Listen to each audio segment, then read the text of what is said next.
by Jabinbot's for Getty Images. A white power rally in Charlottesville, Virginia devolved Saturday into violent chaos, culminating in the death of one woman and injuries to scores more when, authorities said, an Ohio man drove a car into a crowd assembled to counter-protest the often openly racist demonstrators. After the violent conflict, which also saw the deaths of 2 Virginia state troopers in a helicopter crash, many political leaders took to social media to denounce the vile bigotry, racism, and hatred amongst the loose band of alt-rightists, militiamen, Klansmen, and Nazi sympathizers whose Unite the Right rally served as a jumping-off point for events that included traditional Republicans eager to distance themselves from such groups, which have felt emboldened by Donald Trump's presidency.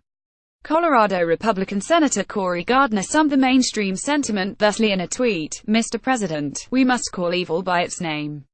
These were white supremacists and this was domestic terrorism." https twitter.com Cory Gardner status 896472477844385792. As the day went on, it looked more and more like an easy chance for Trump to condemn violence, spurred by the most fringe of his supporters. Instead, looking at a layup of an opportunity to call out a group whose members literally chanted Nazi slogans, the President of the United States equivocated, "We condemn in the strongest possible terms this egregious display of hatred, bigotry and violence on many sides," Trump said in a short, uncomfortable press conference Saturday afternoon at his golf club in Bedminster, New Jersey. "On many sides," he repeated. With that, the president concluded his press availability.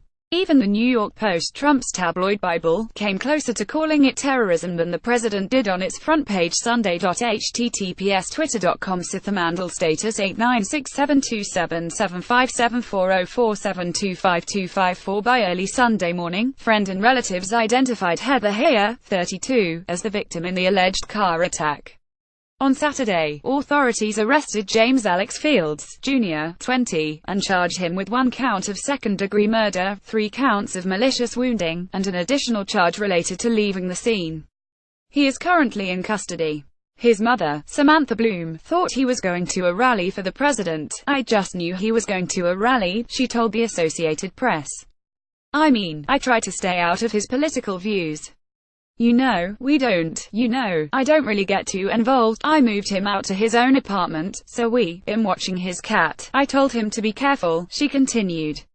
"And if they're going to rally, to make sure he's doing it peacefully." Fistfights and screaming matches broke out amongst the protest and simultaneous counter-protest on Saturday, most broken up by other protesters as law enforcement looked on. Those at the rally shouted slogans like "You will not replace us," and "Blood and Soil," a known racist phrase popularized by Nazis during World War II. Demonstrators waved Confederate flags and brandished tiki torches. The 2 Virginia state troopers, Lt. H.J. Cullen, 48, and trooper pilot Burker M.M. Bates, 40, were killed when their helicopter crashed in Charlottesville as they were patrolling near the site of the demonstration.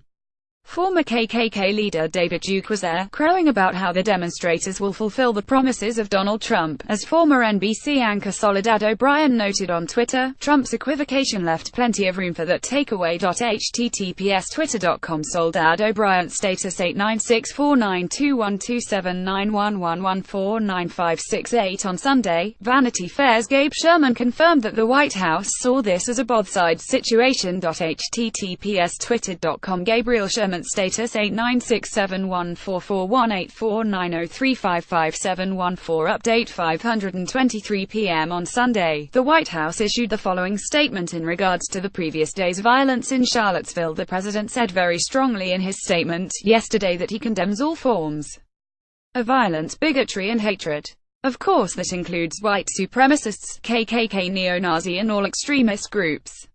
He called for national unity and bringing all Americans together. It was attributed to an unnamed spokesperson.